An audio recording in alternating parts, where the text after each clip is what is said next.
এই সোনার বাংলায় বদিরা এমপি হয়, বড় বড় টাউট বাটপাররা মন্ত্রী হয়, ক্লাউন হয়, বাংলাদেশে ইউনিয়ন মন্ত্রীরা লিখে নিয়ে যাচ্ছে তাদের ছেলেদের নামে। প্রথম মাস্টার্সের পরে আবার দ্বিতীয় মাস্টার্স পরে বাংলাদেশের ছেলেমেয়েরা, একটা মাস্টার্সের পরে আবার দ্বিতীয় অনার্স করবার প্ল্যান করে, প্যারালালি দুইটা অনার্স কোর্স করতেছে, প্যারালালি লেখাপড়া শেষ করে আবার ট্রেনিং কোর্স করতেছে, আবার এমপ্লয়মেন্ট কাজ শেখার জন্য যুব যে মন্ত্রণালয় আছে সেখানকার ট্রেনিং কোর্সগুলো করতেছে। তাহলে আপনি এটা আগে শেখান নাই কেন? কারিগরিকে আপনি আলাদা কেন করলেন? আপনার লেখাপড়ার মেইন স্ট্রিমে কেন ছেলেমেয়েরা কারিগরি শিখছে না? তাহলে তারা ভবিষ্যতে কি করবে? তারা ভাষা শিখতেছে না, আইটি স্কিল শিখতেছে না। অতএব এই কাঠামোগত শিক্ষার যে সংগ্রাম এবং লড়াই, সেখানে আমরা বোধ করছি যারা আজকে শিক্ষার্থীরা আছেন তাদেরকে সিরিয়াসলি এটা মাথায় নিতে হবে। কারণ দিন শেষে এইটা তোমাদের লড়াই। রাষ্ট্রর কাছ থেকে তোমাদের হিস্সা যদি তোমরা বুঝে নিতে না পারো, এই রাষ্ট্র তোমাদেরকে হিস্সা দেবে না, এবং দেবে না যে সেটা বারবার প্রমাণিত হচ্ছে। এই জন্য এই সোনার বাংলায় বদিরা এমপি হয়, বড় বড় টাউট বাটপাররা মন্ত্রী হয়, ক্লাউন হয়, বাংলাদেশে ইউনিয়ন মন্ত্রীরা লিখে নিয়ে যাচ্ছে তাদের ছেলেদের নামে। কিরকম সোনার বাংলা তোমরা দেখছো না? ছেলের নামে। অতএব আগামী দিনে তোমরা যাদের বিয়ে শাদী করবা, কারা কোন বর্ডারে থাকতেছো তাদের পোলাপানের নাম ঠিক করে রাখবা এখন থেকে। কে কোন নদীর পাড়ে থাকো, কে কোন জেলায় থাকো, কে কোন জেলার কোন সীমান্তে থাকো, সেইটা মাথায় রেখে পোলাপানের নাম ঠিক করবা।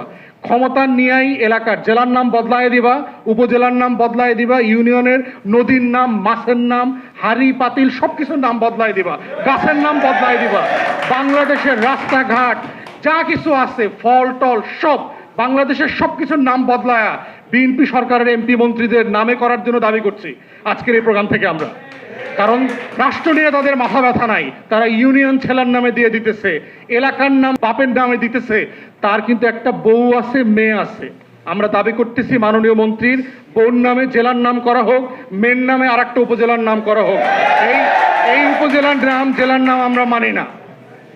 এই হচ্ছে সোনার বাংলা, আমার বাপের দেশ। এই বাপের দেশ করতে গিয়া কিন্তু আওয়ামী লীগের শেখ হাসিনার পতন হয়েছে। মাননীয় মন্ত্রী মাথায় রাখেন, লাখো শহীদের রক্তে কেনা দেশটা কারো বাপের না। এটাই হলো ২৪-এর স্লোগান। দেশটা বাপের বানানোর চেষ্টা করবেন না, দেশটা যাদের তাদের হাতে দেশটা বুঝিয়ে দেন। এই একই মন্ত্রীর ছেলে বিনা ভোটে বিএনপির বাবার দোয়া ক্রিকেট বোর্ডের সদস্য পর্যন্ত পরিচালক হয়েছে, ২৪ ঘন্টা পরে আবার রিজাইন করছে। সে বুঝতে পারছে এত কাজ দায়িত্ব পালন করে বাবার ব্যবসা দেখা যাবে না। অতএব এই যে নেপোকিডসদের হাতে, সোনার বাংলার এই বনেদি পরিবারের হাতে, ছেলে মেয়েদের হাতে বাংলাদেশ বিক্রি করে দিচ্ছে।